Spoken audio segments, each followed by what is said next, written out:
क्या 2003 की मतदाता सूची में आपका नाम नहीं मिल रहा है? आपके परिवार के किसी सदस्य का नाम नहीं मिल रहा है?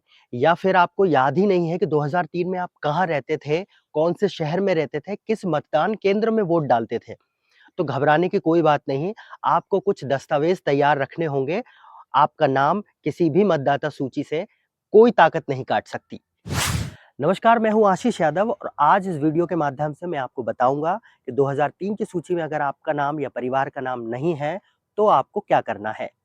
एसआईआर का काम देश के अलग-अलग राज्यों में चल रहा है। हर विधानसभा क्षेत्र की मतदाता सूची का शुद्धिकरण हो रहा है। इसके लिए प्रत्येक मतदाता को एक गणना पत्रक फॉर्म मिल रहे हैं। इस तरह के गणना पत्रक फॉर्म आपको भी मिलेंगे। इस फॉर्म को भरने में वैसे तो कोई परेशानी नहीं है, लेकिन इसमें 2003 की जानकारी माँगी है। यानी कि अगर आपका नाम 2003 की सूची में था, तो वो डिटेल आपको भरनी है। अगर आपका नाम नहीं था, तो आपके माता-पिता या दादा-दादी की डिटेल भरनी है। बस यही कुछ लोगों को परेशानी हो रही है। 2003 की सूची निकालकर परिवार के लोगों का स्वयं का नाम तलाशना पड़ रहा है। ऐसे में कई लोगों को सूची में ना तो अपना नाम मिल रहा है और ना परिवार के किसी सदस्य का नाम मिल रहा है। तो वहीं कई लोग ऐसे हैं जिन्हें याद ही नहीं कि वो 2003 में कहाँ रहते थे, कहाँ वोट डालते थे, कई बार शहर चेंज कर लिया। ऐसी स्थिति में अब क्या करें? तो ऐसे लोगों को बिल्कुल परेशान होने की या घबराने की ज़रूरत नहीं है। जितनी जानकारी आपके पास है वो भर के छोड़ दें और बीएलओ को बस ये कुछ दस्तावेज़ दे दें। वैसे तो निर्वाचन आयोग ने 11 तरह के दस्तावेज़ों की सूची तैयार की है, लेकिन आपको इनमें से केवल 2 या 3 कागज़ ही तैयार करने हैं। तो चलिए जान लेते हैं निर्वाचन आयोग के कौन से वो 11 तरह के दस्तावेज़ हैं और आपको कौन से तैयार रखने हैं।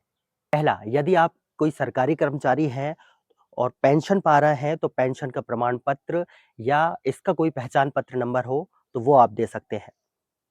दूसरा, अगर राज्य सरकार, केंद्र सरकार, डाकघर, एलआईसी इस तरह के सार्वजनिक उपक्रमों में अगर आप नौकरी करते हैं, तो यहाँ का कोई प्रमाण पत्र भी आप लगा सकते हैं। यदि जन्म प्रमाण पत्र है, तो जन्म प्रमाण पत्र भी इसमें मान्य होगा। अगला है पासपोर्ट, अगर आपके पास पासपोर्ट है, तो इसकी भी कॉपी आप लगा सकते हैं। आपके पास बोर्ड की या किसी यूनिवर्सिटी की मार्कशीट है, तो वो भी मान्य होगी।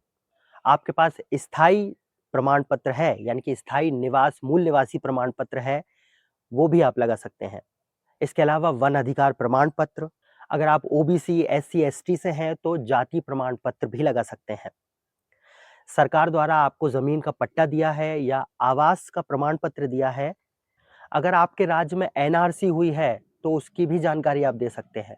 आपके स्टेट में या आपके निकाय ने कोई पहचान संबंधी रजिस्टर तैयार किया है, वो जानकारी भी आप बीएलओ को दे सकते हैं।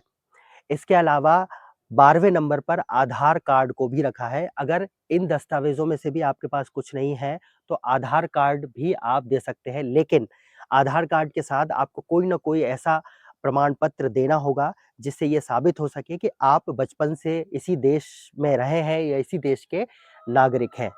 अब सवाल ये है कि इन 11 तरह के दस्तावेज़ों में से आपको कौन से देने हैं? तो ये भी जान लीजिए। अगर आपका जन्म जुलाई 1987 1987 1987 से पहले हुआ है, तो आपको जन्म संबंधी आपका कोई भी प्रमाण पत्र हो, चाहे वो जन्म प्रमाण पत्र हो, चाहे वो बोर्ड की मार्कशीट हो, कोई भी एक प्रमाण पत्र आपको देना होगा। यदि आपका जन्म 1987 से 2004 के बीच में हुआ है, तो आपको आपके साथ-साथ माता-पिता में से किसी एक का कोई प्रमाण पत्र देना होगा। कोई भी प्रमाण पत्र हो सकता है जिससे आपके परिवार की पहचान हो सके। यदि आपका जन्म दिसंबर 2004 के बाद हुआ है, तो आपको आपका तो देना ही है जन्म प्रमाण पत्र या कोई भी पहचान पत्र नंबर, आपके माता और पिता का भी आपको अलग-अलग प्रमाण पत्र देने होंगे, यानी कि 3 तरह के दस्तावेज़ देने होंगे, जिनका जन्म 2004 के बाद हुआ है। तो ये थी कुछ ज़रूरी जानकारी। अगर 2003 की सूची में आपका या परिवार का नाम नहीं मिल रहा है या आपको याद नहीं है कि आप उस वक़्त कहाँ थे, तो घबराने की कोई ज़रूरत नहीं है। ये 11 तरह के दस्तावेज़ तैयार कीजिए, यानी कि इनमें से 2 या 3 दस्तावेज़ तैयार कीजिए और अपने बीएलओ को दे दीजिए। जो गणना पत्रक आपको फॉर्म मिला है, उसके ऊपर का कॉलम भर दीजिए और छोड़ दीजिए। ये दस्तावेज़ के साथ बीएलओ को सौंप दीजिए। आपका नाम कोई ताकत मतदाता सूची से नहीं काट सकती। तो कैसी लगी आपको ये जानकारी? आपके कोई सवाल हैं, तो नीचे कमेंट बॉक्स में ज़रूर लिखिएगा, मैं कोशिश करूँगा उनके जवाब आप तक पहुँचाने की। अगर आप ये जानना चाहते हैं कि गणना पत्रक फॉर्म कैसे भरना है, तो मेरे पिछली वीडियो भी आप देख सकते हैं, मेरी आईडी में जाइए, आपको 2003 की सूची ऑनलाइन कैसे निकालना है, इसकी भी वीडियो मिल जाएगी। तो कैसा लगा आपको ये वीडियो? प्लीज़ लाइक करिए और शेयर करिए ताकि ज़्यादा से ज़्यादा लोगों को ये जानकारी मिल सके। नमस्कार।